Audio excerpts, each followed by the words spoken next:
What drugs don't Trent like? Fucking shelve him, eh? Shelve him! Okay, so I've got two things I've never had before here. I'm in Uruguay and we went to the big Tristan Navajo markets, and it's right near like part of the main of the city, sort of. And I saw this gatto and I went, oh, that means cat. So it's the cat's claw. And I never even found that in Australia in Happy High Herbs, which was pretty much the only place that would ever really have it, or an apothecary or anything. So I never found cat's claw before. So that's what I got for 40 pesos, which is roughly $2 Australian, a bit less. So it's like maybe $1.80 or something like that in Australian, and then maybe, I don't know, $1.40 in American or something.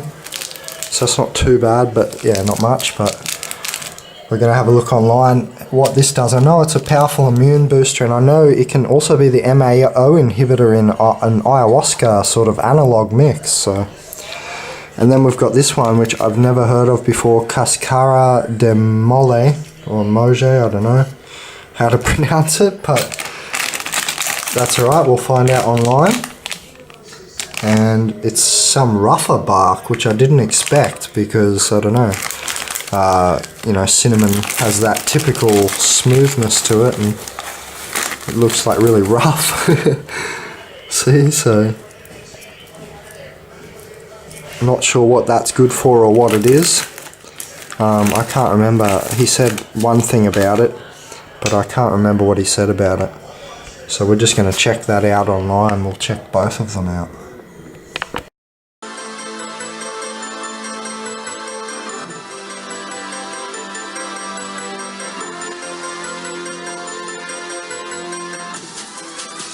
consciousazine.com Chronicles.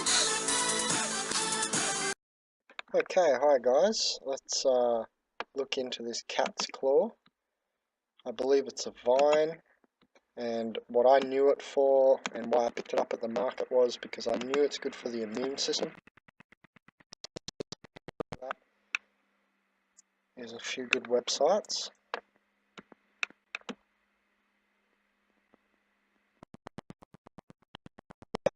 I was just about to say it's only recently caught the attention of the Occidental countries, or the Western herbalists and naturopaths a bit more, and I'm pretty sure it's from the Amazon. From Peruvian tree, they're saying here.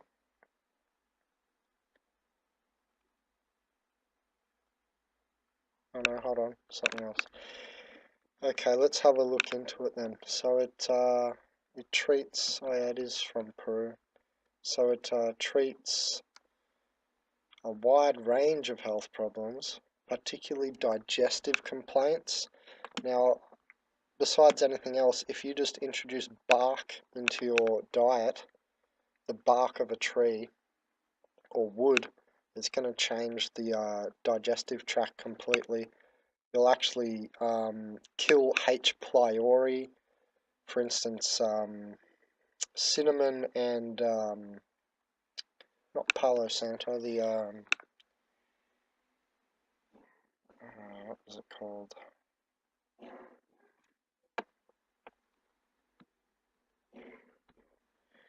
Not cinnamon and pau d'arco, both together, they both kill H. pylori. So I wouldn't be surprised if cat's claw does the same thing. And I also found that other bark, which we'll try and look into as well. And so now I know 4 edible barks that are really good for us, and have really effects like tonics, and also very antibacterial effects in them. So it really changes your gut wall and your gut environment.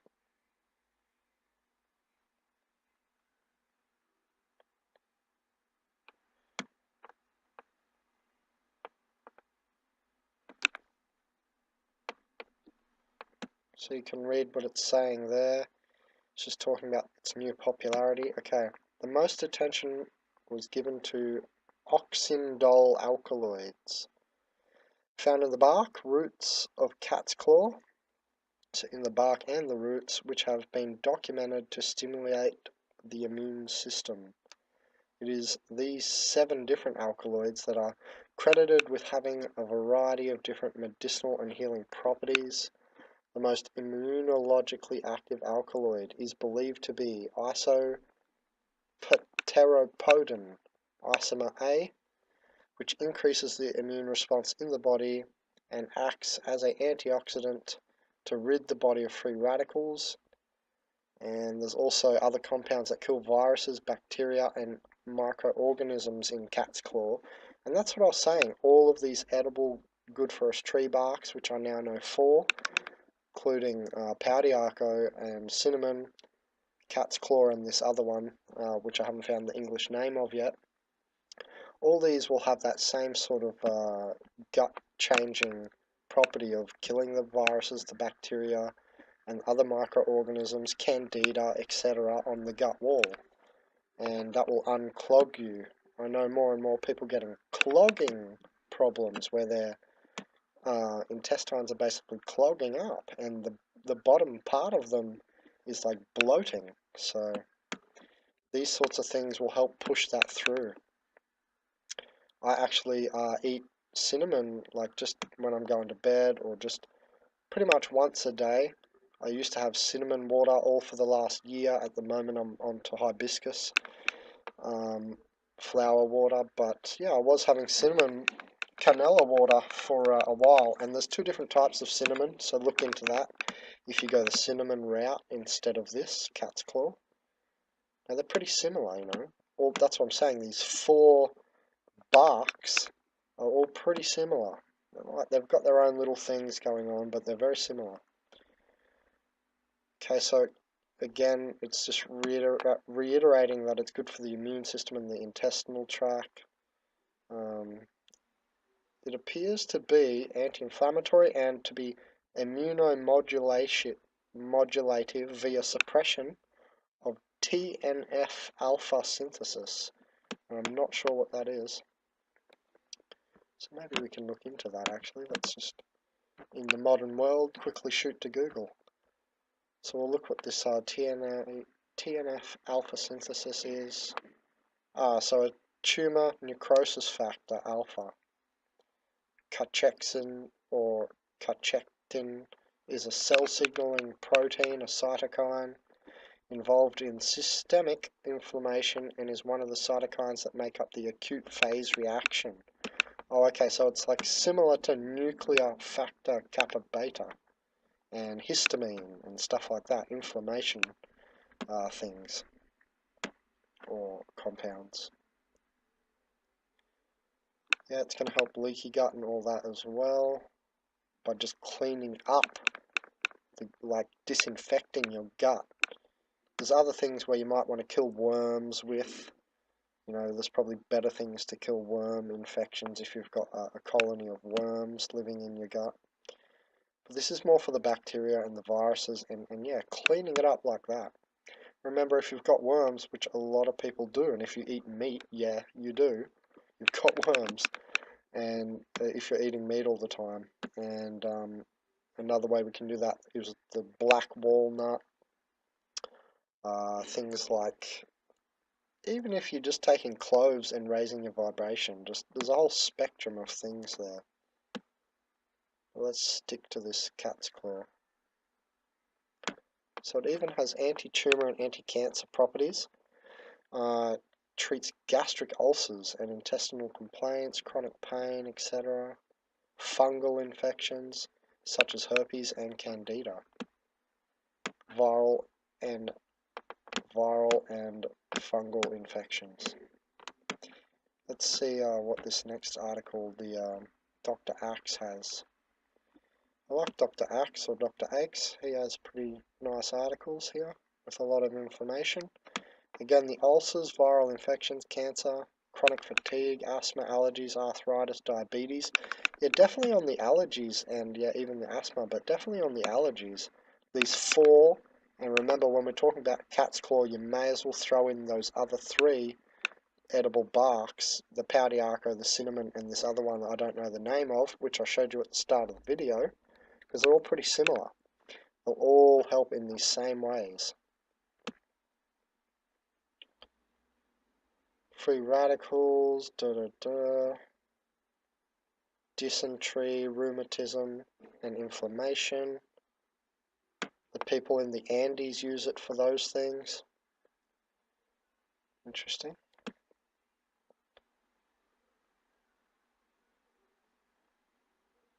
So it treats arthritis. A 2001 study, 45 subjects suffering from osteoarthritis of the knee either took 100 milligrams per day of freeze-dried cat's claw or a placebo for 4 weeks. Researchers found that pain associated with activity, medical and patient assessment scores were all significantly reduced. So there you go. So there's no significant side effects of it, unlike antibiotics and pills and all of these things, which we always get basically side effects of death in the body. So I'm always recommending going to the plants if as much as possible and if you can. Might fight cancer. Okay, so those oxindole alkaloids we read about before, of Unicaria tomentosa, including isopreptopodine, pteropodine, isometrophyline, unicarin F, and mitraphyline. 4 of the 5 alkaloids inhibited the proliferation of human leukemia cells. So there you go. Repairs DNA. Okay, so the cat's claw CMed 100 can enhance DNA repair, mitogenic response, and leukocytic recovery after chemotherapy-induced DNA damage. Chemotherapy is a common conventional cancer treatment. Okay, so it's water soluble. You know, you can leave it in your teacup and just fill your teacup with hot water, or you could leave it in your kettle for up to 4 days. Remember, it's antiviral and antifungal. It's not going to grow fungus. This is what I keep telling people with some of these herbs. You can leave them in your actual kettle for days, even a week, because they're so antiviral, they're so antibacterial, and they're so antifungal that they don't pick up any fungus. It doesn't grow into white mold or black mold or anything, so you can actually use something like this bark, which you really want to do for about a week, because when you make tinctures, one way to make tinctures is to soak plant matter in alcohol for weeks. So, and you know, they don't go fungal for the same reason, because all the compounds and the plants I'm using, all the plants I'm using, most of the time they're very, very antifungal. And in this case, it is. So you can leave cat's claw and the other barks in your tea kettle or in your cup for days and days. Fill the teacup back up, fill the kettle back up, and it's not going to grow fungus. I've done it myself, and it's obvious because they're very antifungal. I just want to drill that into you guys because I know nobody does that. I've seen nobody do this, and they throw it out really quickly and you waste your money, when actually it can take several days for some of the compounds to start really leaking out. You want to soak them a bit, you know.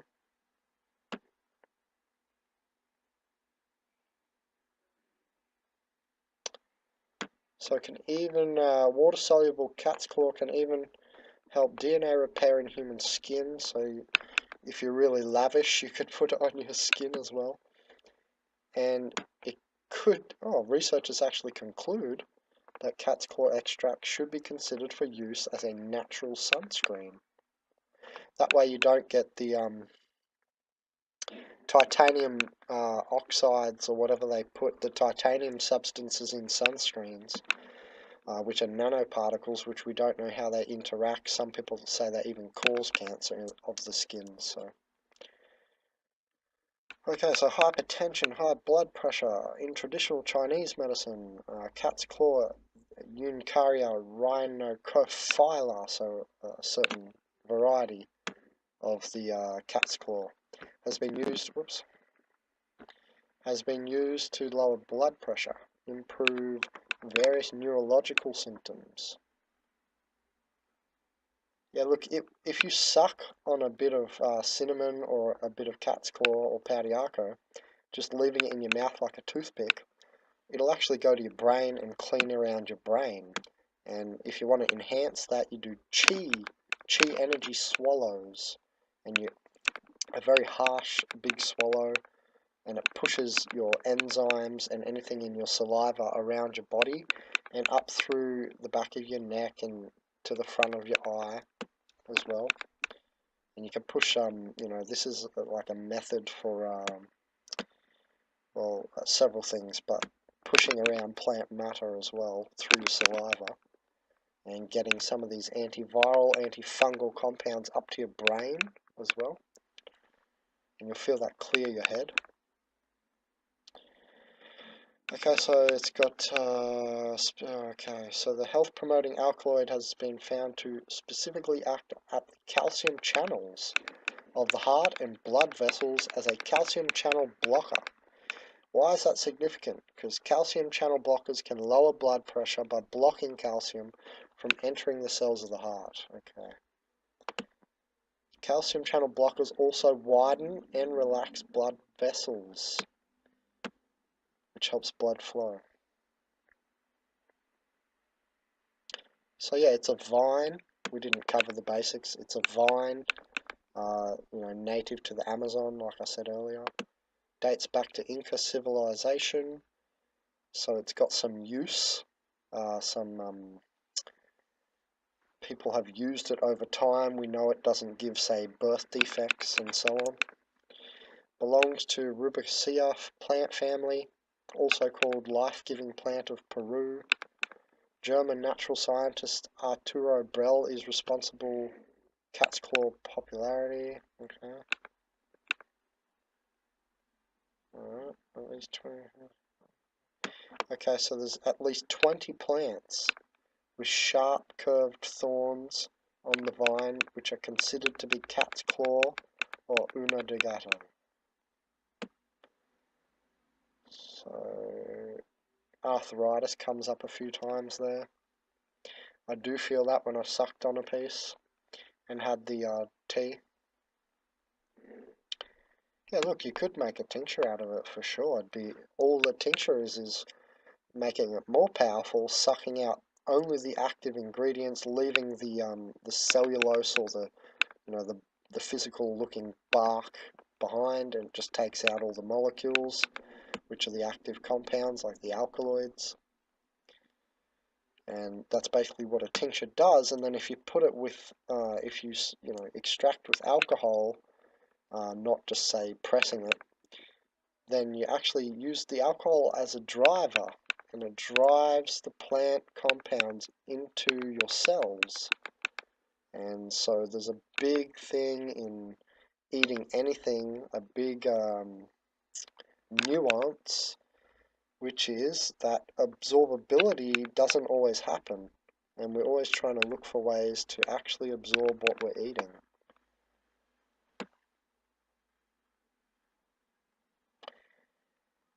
Pneumonia symptom. Okay, so especially great natural. So it sounds like it can help pneumonia too by boosting the immune system.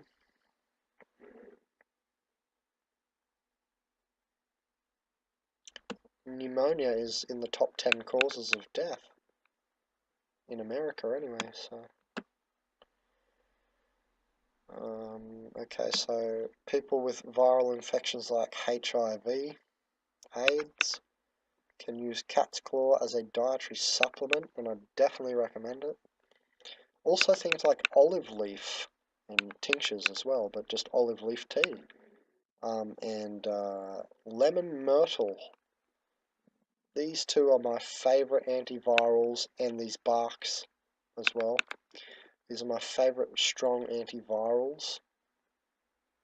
which are very, well, olives are pretty easily obtainable, because even here in Uruguay I found olive leaves. In Australia that people grow olives, so they're not too rare. Actually, I never saw this cat's claw in Australia when I was back there, so it's probably more rare still. Or maybe it's just my synchronicity. Okay, so cat's claw can have potentially significant reactions with antiretrovirals, conventionally used to slow down the progression of HIV, so you might want to be careful. Look, if you chew on a little stick or have one tea a day, or one tea every 2 days or something, but irregularly, maybe you do it for a month and then you run out of cat's claw and you get off it for a month. Using it irregularly is always a good way just to check if you have any bad reaction, any drugs you were on, have a reaction with it, if you have some kind of allergic reaction, whatever, any kind of reaction. But it also stops things building up. So if we haven't fully researched something, if you don't take it regularly and you take it irregularly, well then it's less chance that things build up. Like in one of the cinnamons, one of the variety of the 2 cinnamon barks in the world has too much of the active ingredient and it can become toxic. I believe it's the other one, not canela. I can't remember for sure. But so, you do have to study into these things if you want to use them every day. You shouldn't be on any herb, especially not these super herbs, which are very powerful, every day. You shouldn't be on them if you haven't researched them. And you need to research it and correlate it to your body. What you know about your body. Everything from blood type, everything you can, to daily routine. You've got to integrate it into your body, and that's going to be different for most people, or everyone, you say. Alright, so the polyphenols are working synergistically with an oxindole alkaloid, or quinovic acid glycosides, to help herpes, apparently. Interesting. Yeah, so herpes is a virus, and this is an antiviral. Also for herpes, I recommend moringa, and definitely moringa tincture. I gave my moringa tincture that I make, Tincturas Tribal for Hojas in Uruguay here. I gave that to a girl, and her HPV, human papillomavirus, anal warts fell off of her. So that's from my tincture, that's how powerful it was.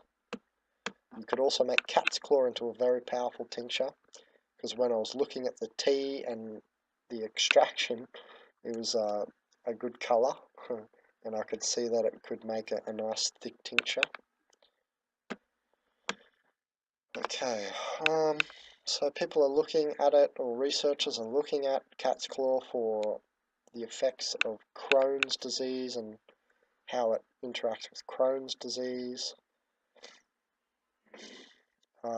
Specifically Uncaria tomentosa. Remember, that's another variety to the other 2 that we've read about. 250 milligrams per day is a recommendation for Crohn's sufferers. So Linnell, if you're looking, I think maybe you have something in the vicinity of Crohn's. It's possible. How to use cat's claw. Traditionally, they use it to make a tea, but hey, make a tincture. You get 5 times distilled alcohol, and you can soak it in that and see how that tincture comes out. Or you can do pressing methods in the mortar and pestle, maybe. Probably not the best way to get it out of cat's claw, something so dry. So you would probably want to soak it in the alcohol.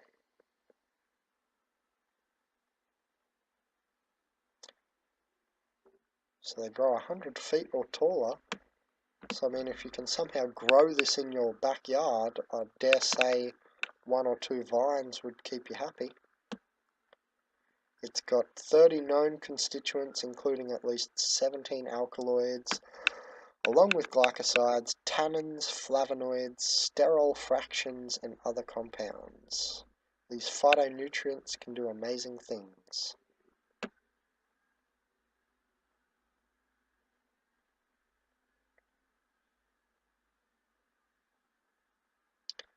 Rheumatoid arthritis mention. Immune modulating mention. Parkinson's. If you have Parkinson's, you should also definitely check with your doctor before taking this herb. There was one case in 2008 report of Parkinson's disease becoming worse after a man started taking cat's claw. So maybe it interacts with the B amyloid and all that stuff. So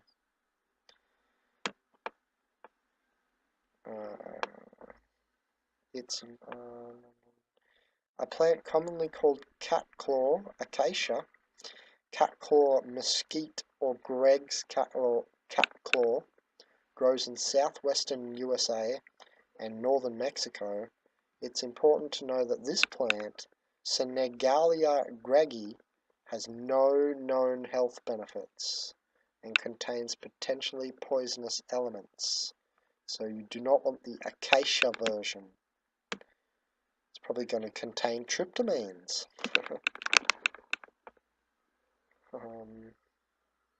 Okay. Herpes, HIV, Alzheimer's, cancer, arthritis, diverticulitis, peptic ulcers, colitis, gastritis, hemorrhoids, parasites, leaky gut syndrome, and it's also helping many people today fight some pretty serious health problems. So check out cat's claw if you can find it. Let's see what WebMD says, because it's very astute. It'll only say things that are very researched and kind of well understood, and it gives side effects, interactions, dosing, and cautions also. So I often check WebMD. So it's even saying it can help. I've read all that. Shingles, chronic fatigue, hay fever, brain cancer called glioblastoma, dysentery, birth control, bone pains, cleansing the kidneys. So cat's claw contains chemicals that stimulate the immune system, and apparently this is the main sort of thrust of the substance, the bark. It kills cancer cells and fights viruses. Let's see here.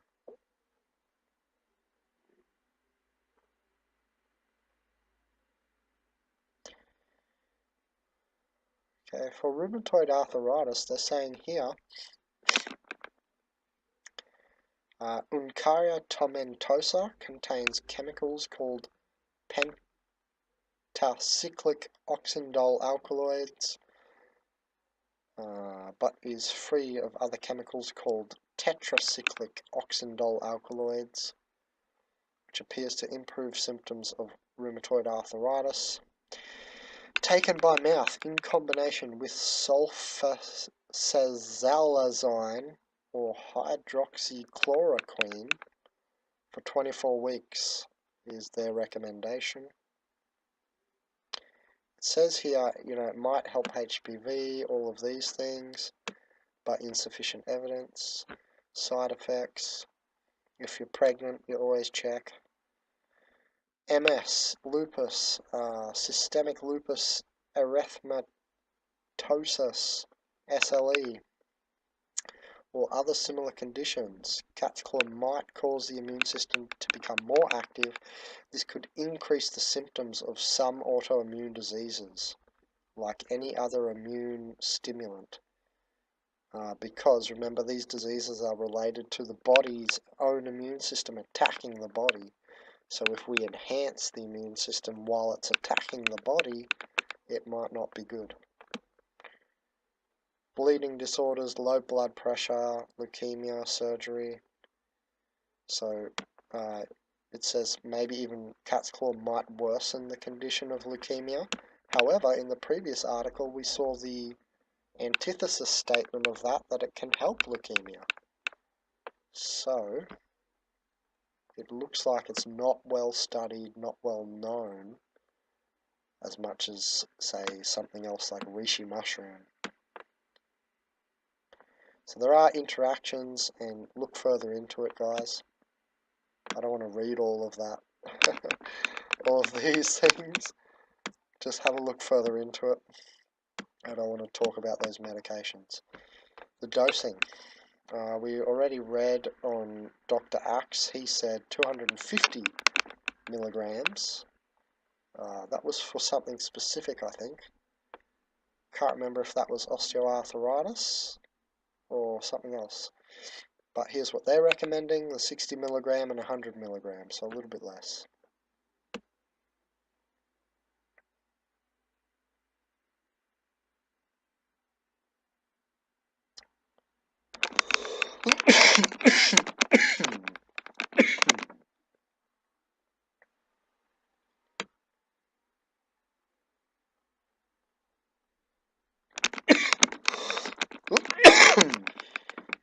Okay, sorry about that.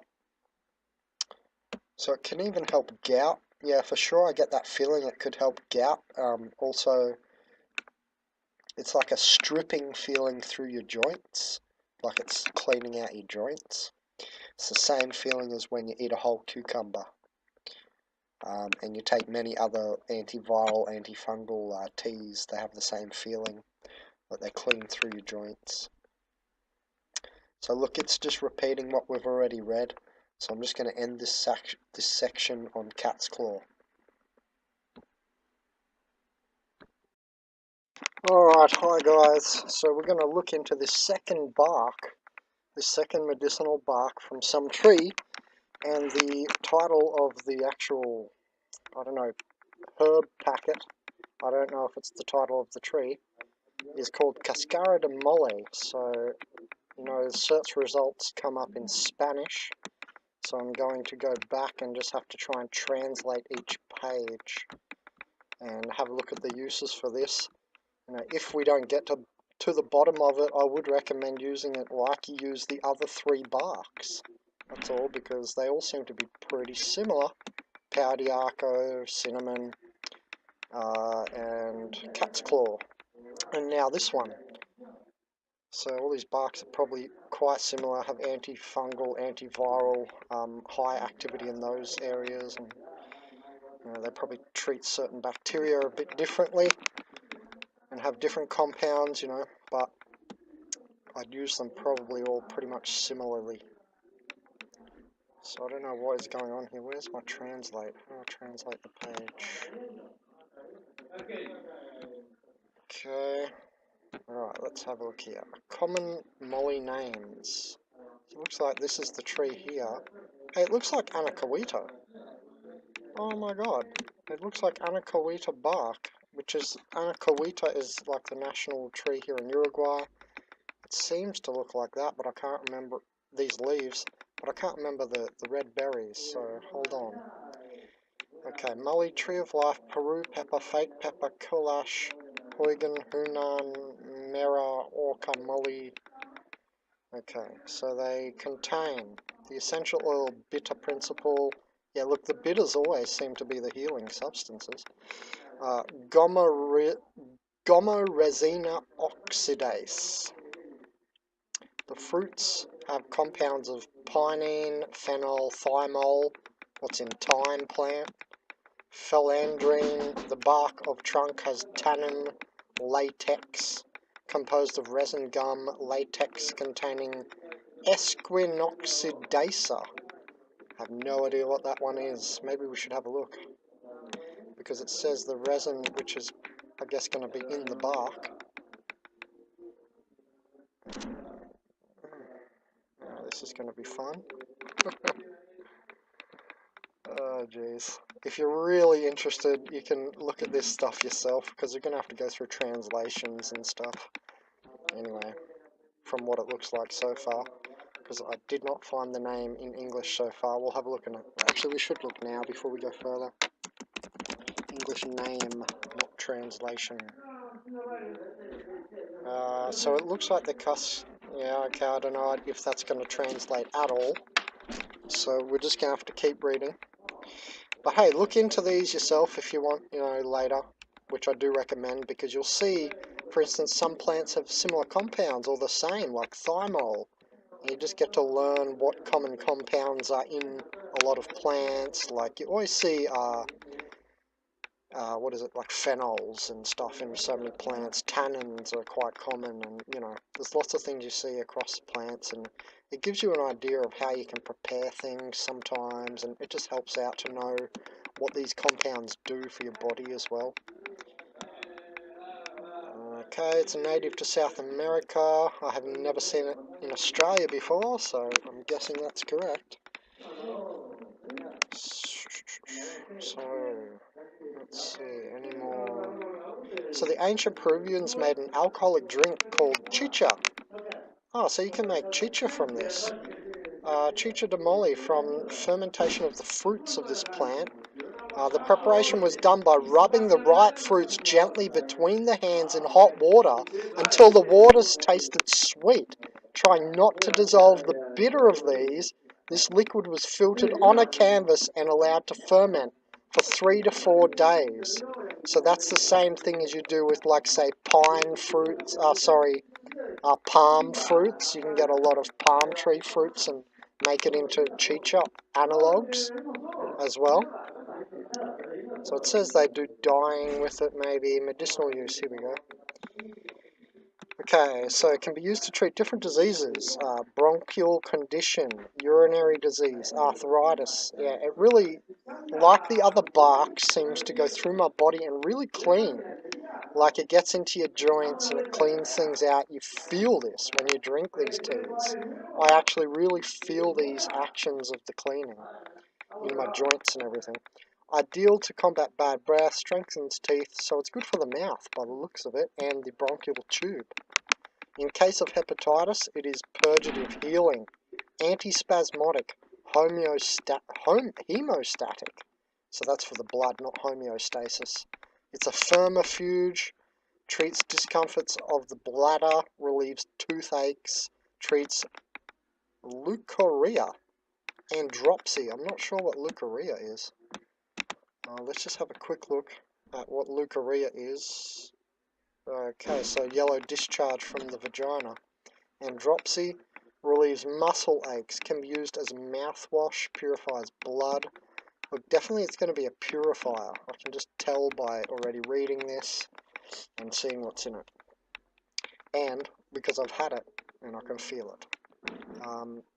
It's going to help the kidneys, the bladder. Look, I really think it's going to help most of the organs in your body by the looks of how the other barks work. Paudiaco, cinnamon, and cat's claw.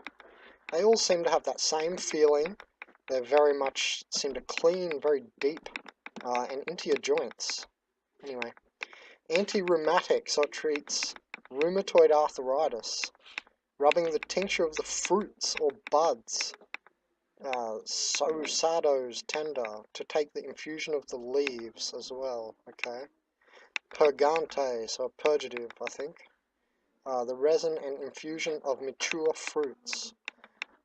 Caphalalgic, resin patches on the temples. Disorders of the liver, kidney, and bladder. The chicha mix, so a fermentation they recommend for these, for treating the bladder, the kidneys, and the liver. Sore throat, you want to gargle with the leaves. I don't know what this is. Cicatrizante. You've got to use the resin for whatever that is. Toothache, resin again. Resin in caries kills the nerve. That's what they've written. Vermifuge. Oh, I've forgotten what this is. I always see it and it's stupid to have forgotten. Parasitic. Yes, I thought so. Gases, infusion of the leaves to, stop flatulence. lower pressure, blood pressure I'm guessing they mean. Leaves, flowers and fruits in infusion. Gum bleeding, chewing the leaves, yeah right. So leg pain, baths with resin in the water dissolved. So you probably heat it up, dissolve it and then put it in your bath. Depurative of the blood, drink the infusion of the ripe fruits of the leaves. Or the leaves, so the leaves or the fruits to help your blood.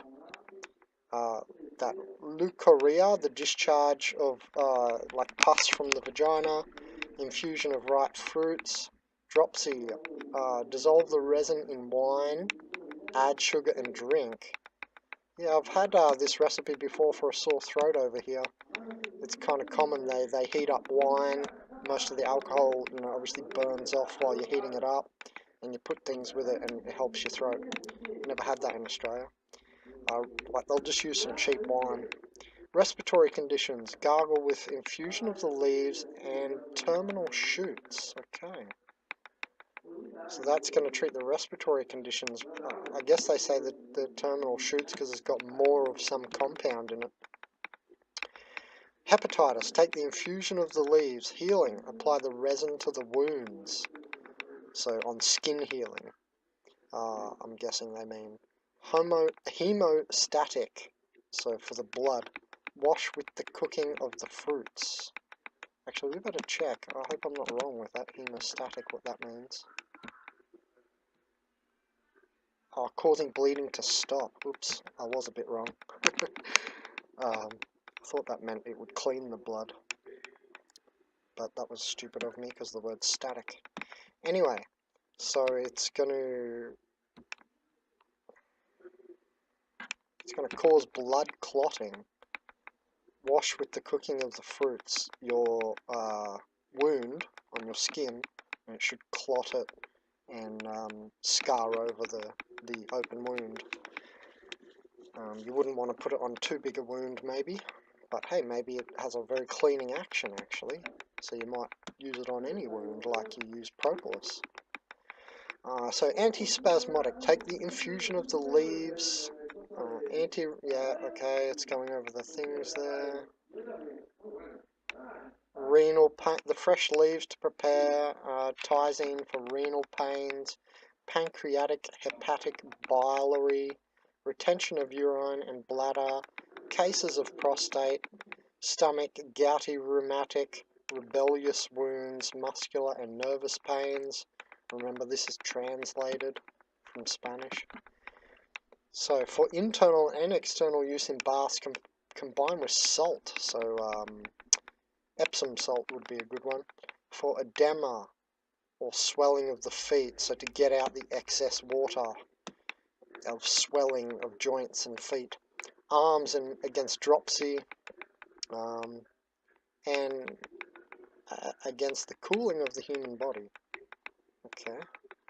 For lotions, rub fruits crushed in alcohol 40% and macerate 24 to 48 hours.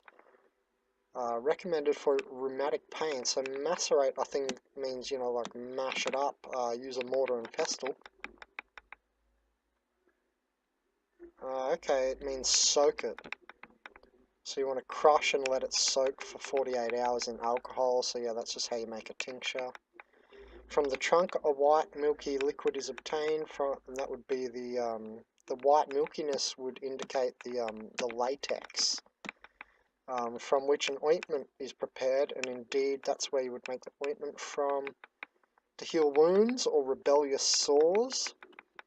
So this looks like a good one for infection, as do all the other 3 barks, by the way, in my opinion. They look good against internal infections anyway, but I'm not sure about cinnamon usage on the way of healing skin wounds, for instance. I never looked into that. It's possible it's the same as this, and that all these 4 barks may even be able to use, you may be able to use them pretty similarly. Make an ointment, make a tincture, use it for this in the bath, use it for that in the bath. So you just got to play around with it and, you know, definitely do more research than I'm doing here on these videos. I'm just trying to do an overview so we have an idea of all the popular plants in the world that are food plants, and I'm really enjoying it for myself, and so I can see what I want to eat and not eat too much of, and etc. And it helps me figure out a few little nuances with health, like absorption and stuff. So that's why I love doing this series. Obviously, I am living for myself, and I don't find that a selfish thing to say. But hey, you guys, if you're going to research it more, I definitely recommend that. You shouldn't just be listening to me and somehow like I'm the be-all end-all of it. And that's not what I'm trying to be like. I'm just trying to insert my commentary of my perspective on these plants. So calms intestinal cramps, kills bacteria, prevents their development, kills the fungi. Yeah, there's a lot of uses by the looks of it. So if you see a doctor, tell them you're using this herb. You should do that with most herbs, or pretty much every herb, just in case it has a reaction with something that the white coat doctor is going to give you, like pill form or something. Oh, here we go. There's more. Ornamental, cultivated in many parts of South America, I'm guessing, up to 3,000 meter altitude. Medicinal fertilizer.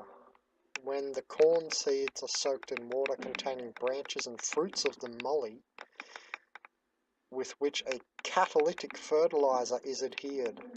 So you mix the molle fruits and branches with corn seeds to make a good fertilizer. Interesting. So you can make a tint, a yellow liquid can be obtained, a pesticide. The molle sticks are buried in the furrows to repel pests. The leaves are put between the clothes to eliminate moths. Wood, hard and resistant, blah blah blah. Okay, let's see. So more on fertilization with using the leaves, the dried leaves they say. So you can use the white resin as a chewing gum. Well, this type of latex can be very healing. For instance, when you go into the Amazon jungle, you might look for the Sangre de Drago, I think it's called, the dragon's blood tree. And the dragon's blood tree is easily found because it's, bleeds red, but then when you put the red resin on your hand and rub it around, it actually goes white. Then there's the milk tree, which is actually a proper example of a latex-bearing sap tree, which is good, because remember, most times you take white resin from a tree, it's going to be poisonous. I don't know how many percentage or ratio out of 10, 9 times out of 10 or what, I don't know, but I think there's more poisonous white saps than medicinal white saps out there. Because I know every sort of plant teacher has always said that sort of thing. So no, I don't know by research, that's only hearsay and word of mouth, which isn't so reliable, Chinese whispers. But apparently there's more, white resins which are not good for us. It's called a rule of thumb. If something bleeds, a tree bleeds a white resin, you should avoid it.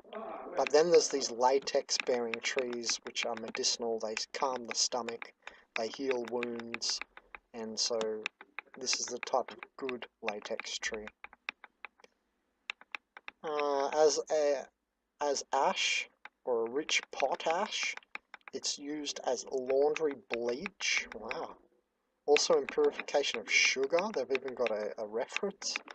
In the manufacture of fabrics, nice. And to make soap. Interesting. The oil in the leaves are used for perfumes and toothpastes. So look, I don't think we need to go over everything here. I mean, you can find this article in your own time and go through it, hey? In depth, and save this, bookmark the article so that you can always come back to it, because this is actually a pretty good article in my opinion.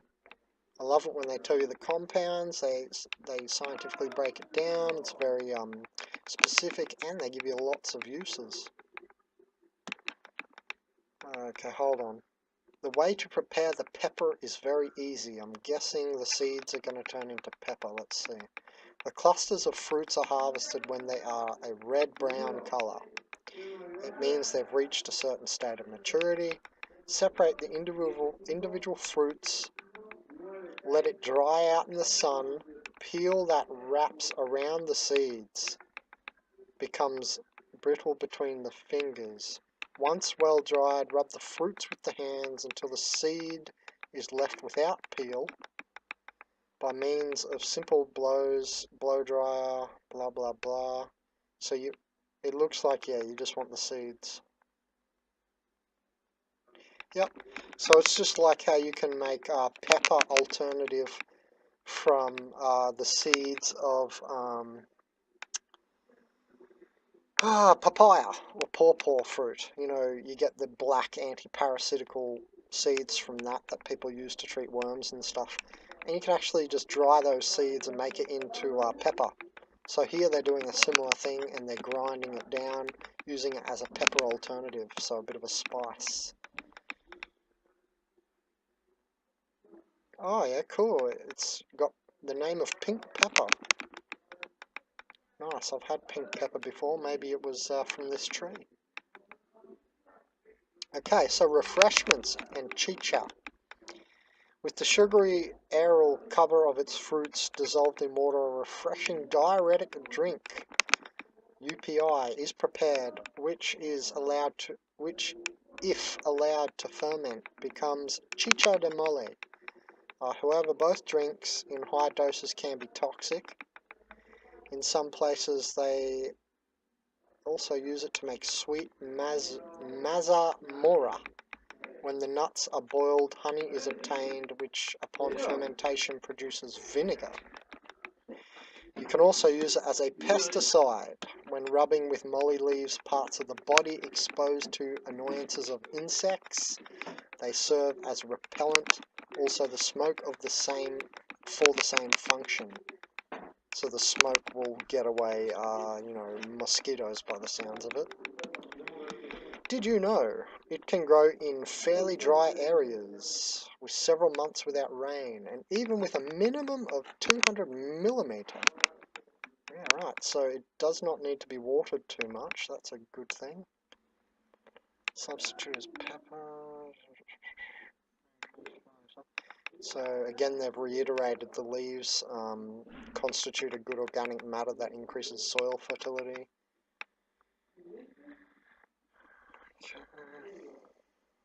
Well, they do call it Tree of Life. Moisturizing body cream is made up of emulsifiers, emollients, essences, preservatives, and an essential addition, molle oil or pink pepper oil, I'm guessing. This oil contains natural vitamins and proteins that moisturize the skin. Obviously, avoid using it, or check if you can use it if you're pregnant. So that was a good article on the molle, wasn't it? Let's check one more article here, because this looks like a good website. Medicinal Intercultural. Oops. Press something. Go back. Okay, we're going to have to translate this page. So I'll just right click there if you don't know how to do that. Okay. So, infusion of the leaves for pains in the stomach. Infusion of the leaves of the milk as well of Sonchus olericus. Let's see if that is the name for this tree. That's good, we found a name. So, where's this? Oh, it's just thistle. Oh, so they're saying combine the molle tree here with thistle milk in a jug of boiling water, and it's used against retention of urine, so not rheumatoid, gout. I was going to say rheumatoid arthritis, but that was a mistake. It's also used against cystitis and urodynia, pain when urinating. Okay, I didn't know that. The cooking of a piece of the inner bark, white of the stem of the molle, the size of half a ticket for a bottle of water. I don't understand what that... I think by ticket they mean a label. So the size of half a label of a bottle of water of undisclosed size. Not a good measurement. Helps in healing gonorrhea. So it's a very multifaceted one, this one actually. I'm very glad I found this. It seems really a good one. Okay, the cooking with sugar of chankaka of the water, in which they have been macerated for an hour. The mature fruits of the molle is an excellent remedy against cough. So for an hour you macerated fruits in water. Okay, and that's good against coughing, cold and bronchitis. So I need the fruits of this stuff. Okay. To do, hold on. To do the mentioned cooking, the following steps must be followed. Remove the red peel of the right fruit. So you gently rub them to remove the red peel of the fruit. Just the peel. Put them in a bowl of warm water. Wait an hour. After this time, and very carefully so that the seeds do not release the bitter substances which is attached to the seeds properly said. Okay, don't confuse yourself, I'm not going to. Water is drained to another vessel. To this water, okay, so basically you want to take out the seed, the fruit. Don't disturb the seeds and the fruit too much, so do it gently so it doesn't release bitter substances, I think, is what they're trying to say. Then to the new water that you've changed it into, add sugar and boil for 20 minutes. This syrup is then taken 1 tablespoon in the morning and another at night. So they're making a cough syrup from the fruit. Look, there's many trees you can do that from. You don't have to go to the pharmacy and buy things. In the bath, 4. Piles, inflammation of kidneys, prostate, gallbladder, urethra, and bladder. The sitz baths mentioned in the previous section have been shown to be effective against matrix hemorrhages and vaginal flows. So I'm not sure what a sitz bath is, and I did not see it mentioned anywhere. Sitz bath is a warm, shallow bath that cleanses the perineum, which is the space between the rectum and the vulva or scrotum. So what, do you like sit in a shallow bath? You sort of just put your ass in the bottom of the bath and that's it, or what? I guess you women might know more about this one than me.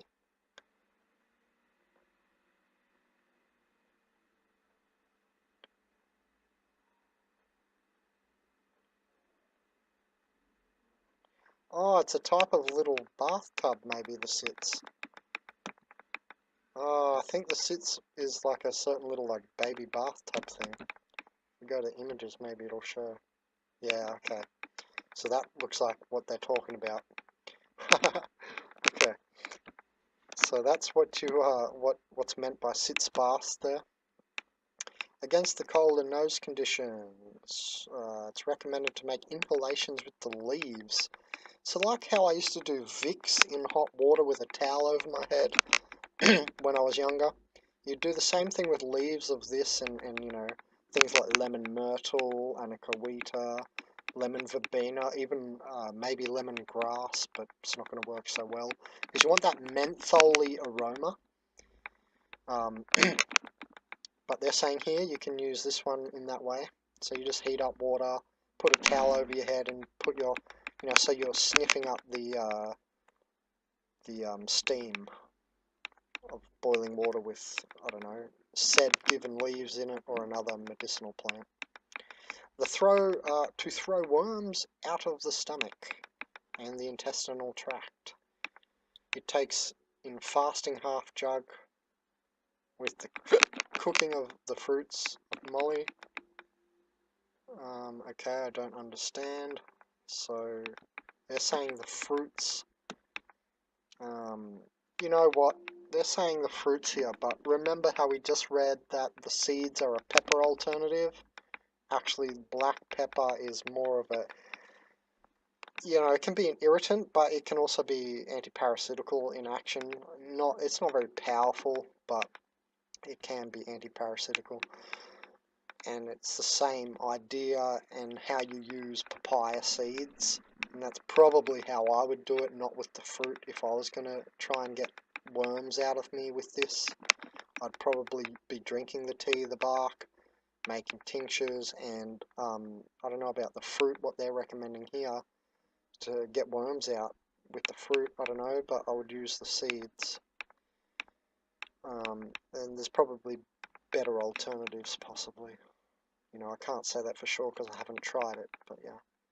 The bites with the leaves Molle are used to cure whatever this is. I don't know what this is.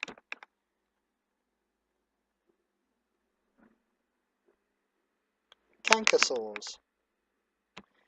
Okay, so you can use heal canker sores and mouth ulcers with the leaves and by biting the leaves, by chewing them. Fires on the lips, pyorrhea, gingivitis and wounds, and just sores in the mouth just by eating the leaves. So hey, drinking the tea is probably going to have a similar effect, okay? The lavages with the formation of the interior bark of the Molle are unbeatable to cure infected wounds. Ulcers and sores, the baths with the leaves Molle are an effective remedy against scabies and scratches. Yeah, right, even scabies. Now let me see the lavages. What does that exactly mean? Yeah, okay. So just washing. So using this by washing out, using the bark of the Molle, which is what I've got. So in a tea, because to lavage is to wash out, is a great way to cure infections as well. Okay. Against anemia, cirrhosis of like your liver, definitely. I would recommend it for that. And rickets gives very good results. Baths, steaming boiling water. The tincture of the ripe fruits of the Molle applied in frictions alleviate the most acute pains of rheumatism or rheumatoid arthritis. Molle resin applied in dental caries removes toothache. So remember, you can make a syrup of this too, but I think they just mean here just the actual resin. The same resin diluted in alcohol. Look, it's that healing white latex, which is that really nice property to, it's very soothing, like calendula cream or something. Okay, so against headaches, the Solidus leaves of the Molle. Hold on, let's go to Solidus. Don't know what this is.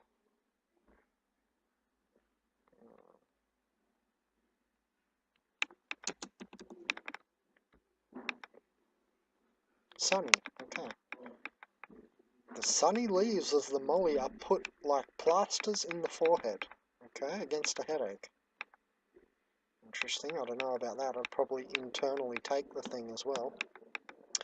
Against the hemorrhages of the womb, it's very good to put poultices of the fresh leaves of the Molle in the plant of the feet of the sick person. So you want to put a poultice on their feet.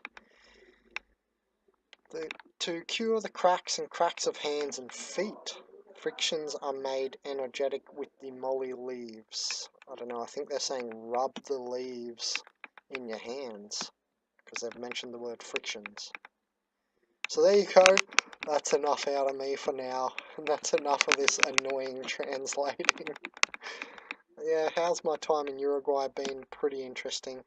It's also annoying not knowing the language. I've been learning 5 web-enabled languages in my last subject here, web development 2. So that's why I haven't learnt Spanish so well yet. But in 1 month from now, when I finish study, I'll be able to focus completely on this one language. And then we're going to go into a lot of Amazon plants that I know a lot of English-speaking people can't research so well, maybe. Because some plants, maybe not all of their uses, like in these last 2 articles, a lot of uses, because obviously these guys are closer here. You know, it's Uruguay, it's all South America, it's, you know, the knowledge is going to be more spread here, and it's going to be scarcer overseas in England or Australia, because it takes, you know, effort of translation and carrying the message across the internet or the seas. So I think that's why these 2 articles were so good too, because they're close to the source of this tree, you know, which is South American, the tree. So obviously they're going to have the most knowledge about it, and it's probably been used for 1,000 years or something. Forgot where I was heading with that little spiel, but yeah, I hope you enjoyed the video and learnt a lot. This is Benjamin Kallenberg from www.consciousazine.com, and there is my website. Enjoy.